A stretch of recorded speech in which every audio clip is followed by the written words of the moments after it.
جھولی جب ان کے گدے بھر دیتے ہیں شاہ زمانہ کی جھولی. محبوب محتاج کا یہ عالم ہے تو المختار کا عالم کیا ہوگا. خالق کائنات نے اپنے پیارے محبوب کے غلاموں میں مقام عطا فرمائے.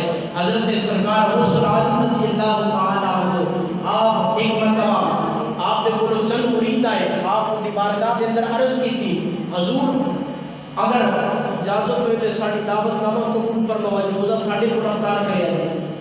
آپ نے ایک مرید سی کے دل کے اندر نا تھوڑا جا ڈگ مگایا ہوا سی کہ شاید اللہ دے ولی یہ ہے نہیں صحیح کہ نہیں صحیح طریقے دے نال ان کا ایمان پختہ نہیں سی. سرکار غوث اعظم رضی اللہ تعالیٰ عنہ آپ کی بارگاہ کے اندر ایک مرید آیا فرمایا کہ حضور یہ روزہ ساڑے گھر دے اندر رفتار کرے آئے. دوسرا آیا تیسرا آیا چوتھا آیا آپ نے ساڑے کی دعوت قبول فرمائی.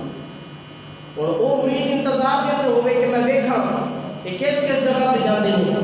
اور وہ جب روزہ افطار کر گیا دیکھیا فلاں دن تک وہ گھر دن تک موجود جب پلٹ کے سارے اکٹھے ہوئے نماز مغرب دے ٹائم سارے خوشیاں منا رہے ہیں کہ آج شیخ عبد القادر جیلانی سارے گھر کے اندر آئے.